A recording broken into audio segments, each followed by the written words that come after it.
আসসালামু আলাইকুম এভরিওয়ান, আশা করছি তোমরা সবাই ভালো আছো। আজকের এই ক্লাসে তোমাদের সকলকে স্বাগতম। আজকের এই ক্লাসে আমি পরমাণুর মডেল নিয়ে আলোচনা করব, স্পেশালি রাদারফোর্ডের পরমাণু মডেল। তো পরমাণু আমরা কি জানিস, গ্রিক দার্শনিক ডেমোক্রিটাসের মতে আমরা বলতে পারি পরমাণু হচ্ছে অবিভাজ্য একটা কণা। কিন্তু বিজ্ঞানের আরো চর্চার ফলে আমরা জানতে পারি যে পরমাণুকেও বিভাজ্য করা যায়, পরমাণুকেও ভাঙা যায়, বিশ্লেষণ করা যায়। পরমাণুকে ভাঙলে আমরা স্থায়ী কণিকা এবং অস্থায়ী কণিকা উভয় পাই। স্থায়ী কণিকার মধ্যে ইলেকট্রন এবং প্রোটন, নিউট্রন পাই। তো তখন থেকেই পরমাণুকে সঠিকভাবে বিশ্লেষণ করা, পরমাণুর ভেতরে কি আছে, তার স্ট্রাকচারালি পরমাণু দেখতে কেমন, সেটা বিজ্ঞানীদের টনক নাড়ে। বিজ্ঞানীরা এটা সম্পর্কে গবেষণা করা শুরু করে। তারই প্রেক্ষিতে 1897 সালে জে থমসন ক্যাথোড রশ্মি পরীক্ষার মাধ্যমে ইলেকট্রন আবিষ্কার করেন এবং তিনি একই সাথে একটি পরমাণুর মডেল উপস্থাপন করেন। যে মডেলটা এমনভাবে উপস্থাপন করেন তিনি, সেই মডেলটার নাম হচ্ছে থমসনের plum pudding model. Plum pudding model. J Thomson electron আবিষ্কারের পরে একটা পরমাণুর মডেল উপস্থাপন করেন, যে মডেলটা হচ্ছে পাম পুডিং মডেল নামে পরিচিত। তিনার মডেলের উপস্থাপনা ছিল এরকম যে পরমাণু হচ্ছে একটা ধনাত্মক বলের মতো, যেখানে ঋণাত্মক চার্জবাহী ইলেকট্রনগুলো ছড়িয়ে ছিটিয়ে থাকে। অর্থাৎ আমি যদি একটু ডায়াগ্রামের সাহায্যে বলি, যেমন পরমাণুকে তিনি এইভাবে উপস্থাপন করছেন, পরমাণু হচ্ছে ধনাত্মক চার্জবাহী একটা বল, ধনাত্মক চার্জবাহী একটা বলের মতো, যেখানে ইলেকট্রনগুলো ছড়িয়ে ছিটিয়ে আছে, তিনার ভাষ্যমতে তার পরমাণুর মডেলটা হচ্ছে, অ্যাটমিক মডেল হচ্ছে এরকম। তো এটা কিন্তু পরমাণুর নিউক্লিয়াস সম্পর্কেও কোনো ধারণা দেয় না, ইলেকট্রনের কক্ষপথ সম্পর্কেও কোনো ধারণা দেয় না।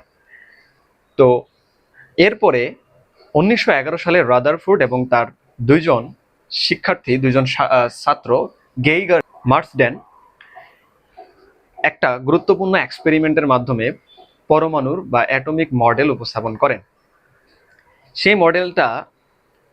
সেই এক্সপেরিমেন্টের নাম হচ্ছে গোল্ড ফয়েল এক্সপেরিমেন্ট। তো এই পরীক্ষা হচ্ছে gold foil experiment. Gold foil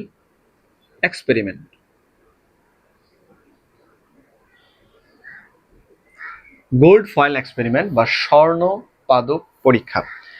তো এই পরীক্ষায় তিনি তিনটা জিনিস ব্যবহার করেন। একটা হচ্ছে আলফা পার্টিকেল বা আলফা কণা, দ্বিধনাত্মক হিলিয়াম নিউক্লিয়াস, আর একটা স্বর্ণের পাত ব্যবহার করেন। তারপর একটা জিঙ্ক সালফাইডের প্রতিফলক পর্দা ব্যবহার করেন। তো এই স্বর্ণের পাতটা খুবই পাতলা পুরুত্বের একটা স্বর্ণের পাত, আর এখান থেকে আলফা পার্টিকেল তিনি বিচ্ছুরণ করেন। তিনি জানতে চান আসলে পরমাণুর ভেতরে কি আছে, সেই জন্য তিনি এই পরীক্ষাটা করেন। তিনি অসংখ্য আলফা রশ্মি বিচ্ছুরণ করেন। অসংখ্য আলফা পার্টিকেল তিনি বিচ্ছুরণ করেন বা আলফা কণা বিচ্ছুরণ পরীক্ষা করেন। তো তার মধ্যে তিনি লক্ষ্য করেন যে ম্যাক্সিমাম আলফা রশ্মি এই স্বর্ণের পাতকে ভেদ করে চলে যাচ্ছে। ম্যাক্সিমাম আলফা রশ্মি এই স্বর্ণের পাতকে ভেদ করে চলে যাওয়ার মানে কি, এর মাঝখানে জায়গাটা ফাঁকা। তো তিনি প্রথম সিদ্ধান্ত নিলেন যে পরমাণুর বেশিরভাগ জায়গায় হচ্ছে ফাঁকা।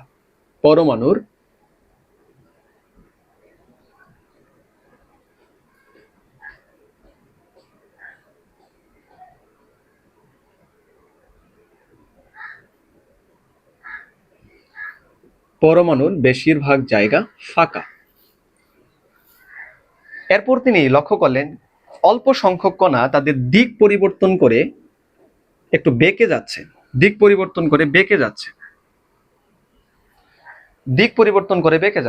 এটার কারণ কি? কারণ হচ্ছে নিশ্চয়ই পরমাণুর কেন্দ্রে কোনো ভারী বস্তু আছে, যেটাকে বাধাপ্রাপ্ত হয়ে এই আলফা রশ্মিগুলা বাধাপ্রাপ্ত হয়ে তাদের দিক পরিবর্তন করছে।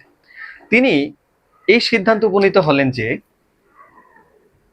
পরমাণুর কেন্দ্র অতি ক্ষুদ্র, কারণ পরমাণুর ম্যাক্সিমাম জায়গায় ফাঁকা, তার মানে অতি ক্ষুদ্র একটা ভারী বস্তু আছে, যে বস্তুটার নাম কি তিনি নিউক্লিয়াস দিলেন। অর্থাৎ পরমাণুর কেন্দ্র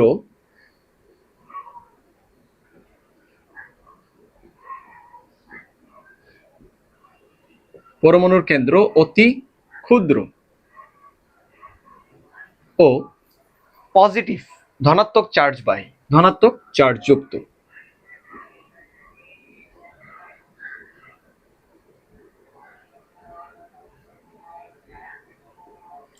তিনি তার নাম দেন নিউক্লিয়াস।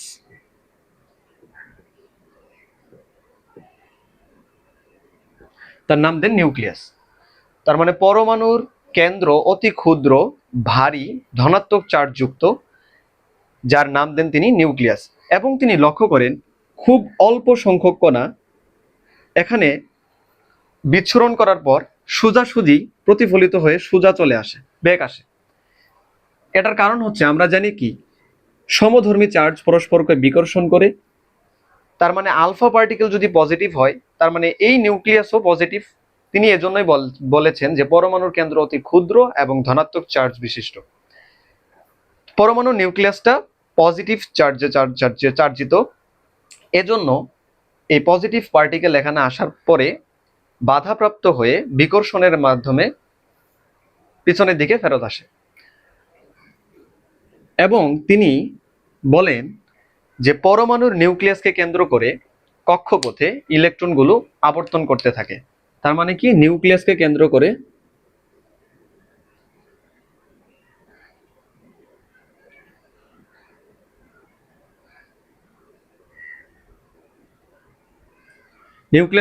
করে ইলেকট্রন আবর্তন করে।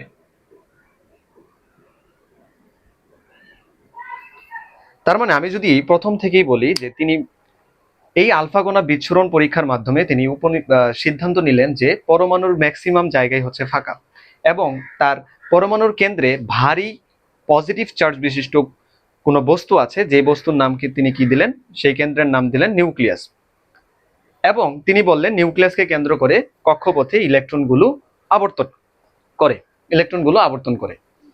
তো এই ইলেকট্রনগুলো আবর্তন করে তিনি এই মডেলটাকে সৌর মডেলের সাথে উপস্থাপন করেন।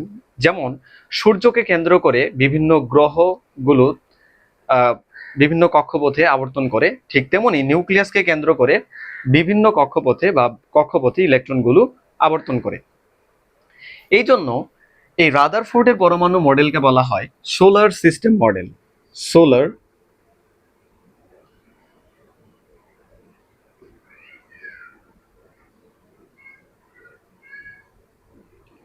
সোলার সিস্টেম মডেল, বা এটাকে বলা হয় সৌর মডেল।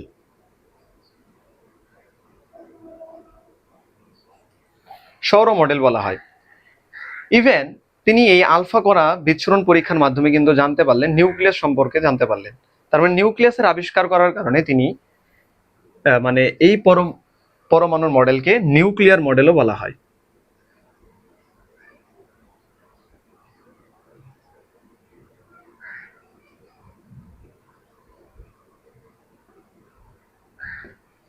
এই পরমাণু মডেলকে নিউক্লিয়ার মডেলও বলা হয়। তো থমসনের পরে খুবই গ্রহণযোগ্য একটা পরমাণু মডেল উপস্থাপন করেন বিজ্ঞানী রাদারফোর্ড। তারপরেও রাদারফোর্ডের পরমাণু মডেলের কিছু লিমিটেশনস আছে। তার আগে বলি যে পজিটিভ চার্জ বিশিষ্ট যে নিউক্লিয়াস আছে, সেই নিউক্লিয়াস ঋণাত্মক চার্জ বিশিষ্ট বা নেগেটিভ চার্জ বিশিষ্ট যে ইলেকট্রন তো এমনি ঘুরতেছে না, পজিটিভ এবং নেগেটিভ পরস্পরকে আকর্ষণ করতেছে। এই আকর্ষণ বলের মান হচ্ছে কেন্দ্রমুখী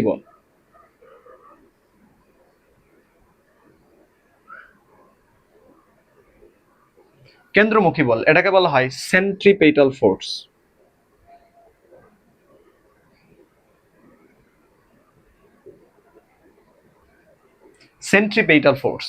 এই কেন্দ্রমুখী বলের কারণেই ধনাত্মক চার্জিত নিউক্লিয়াসকে কেন্দ্র করে ঋণাত্মক চার্জিত কণা ইলেকট্রন আবর্তন করে। তো এখন যদি রাদারফোর্ডের পরমাণু মডেলের সীমাবদ্ধতাগুলো যদি বলি, প্রথম সীমাবদ্ধতা বলতে হয় যে তিনি বলেছিলেন যে নিউক্লিয়াসকে কেন্দ্র করে ইলেকট্রনগুলো আবর্তন করে, কিন্তু তিনি বলেননি যে এই আবর্তনরত ইলেকট্রনের কক্ষপথটা কেমন হবে, গোলাকার হবে নাকি উপবৃত্তাকার হবে নাকি অন্য কিছু হবে, তিনি বলেননি। এটা হচ্ছে তার ফার্স্ট লিমিটেশন। এবং দ্বিতীয় লিমিটেশন হচ্ছে তিনি এই পরমাণু মডেলকে সৌর মডেলের সাথে উপস্থাপন করেছেন। এটা লিমিটেশন হওয়ার কারণ হচ্ছে আমরা কিন্তু জানি যে নিউক্লিয়াস পজিটিভ চার্জ বিশিষ্ট, মানে প্রোটন থাকার কারণে, আর হচ্ছে ইলেকট্রন হচ্ছে নেগেটিভ চার্জ বিশিষ্ট। আর সূর্য এবং গ্রহগুলো কিন্তু সামগ্রিকভাবে কোনো চার্জ নেই, চার্জবিহীন বস্তু। তো চার্জহীন বস্তুর সাথে চার্জযুক্ত বস্তুর তুলনা করাটা কিন্তু সঠিক হয় নাই। এই দিক থেকে এটা কিন্তু একটা লিমিটেশনস। আর আমি যদি আর একটা কথা বলি, একাধিক ইলেকট্রন বিশিষ্ট পরমাণুর ক্ষেত্রে ইলেকট্রনগুলো কক্ষপথে কিভাবে বিন্যস্ত থাকবে, একই কক্ষপথে থাকবে কিনা বা ভিন্ন কোনো কক্ষপথে থাকবে কিনা, সেটা কিন্তু রাদারফোর্ড পরমাণু মডেলে ব্যাখ্যা করতে পারেনি। ইভেন বিজ্ঞানী ম্যাক্সওয়েলের তথ্য মতে পজিটিভ চার্জ বিশিষ্ট নিউক্লিয়াসকে কেন্দ্র করে যদি ইলেকট্রন ঘুরতে থাকে, তাহলে ক্রমাগত শক্তি বিকিরণ করে এই ইলেকট্রনটা আস্তে আস্তে তার ব্যাসার্ধ কমিয়ে নিউক্লিয়াসে পতিত হয়। আমি যদি একটু বলি যে এটা যদি পজিটিভ চার্জ বিশিষ্ট নিউক্লিয়াস হয় আর ইলেকট্রন যদি এখানে ঘুরতে থাকে, তাহলে ক্রমাগত শক্তি বিকিরণ করতে করতে এক সময় ইলেকট্রন নিউক্লিয়াসে পতিত হয়। তার মানে নিউক্লিয়াসে পতিত হলে তো পরমাণুর অস্তিত্বই থাকে না। তার মানে ম্যাক্সওয়েলের তত্ত্ব অনুসারে রাদারফোর্ডের পরমাণু মডেলটা কিন্তু সঠিক না। এই ছিল রাদারফোর্ড পরমাণু মডেলের কিছু সিদ্ধান্ত এবং তার লিমিটেশনস বা সীমাবদ্ধতা। আমি পরবর্তীতে বোর পরমাণু মডেলের বোর পরমাণু মডেলের ক্ষেত্রে যে অনুসিদ্ধান্ত বা লিমিটেশনস গুলো আছে সেগুলো নিয়ে আলোচনা করব। ততক্ষণ পর্যন্ত তোমরা ভালো থাকো, সুস্থ থাকো। আল্লাহ হাফেজ।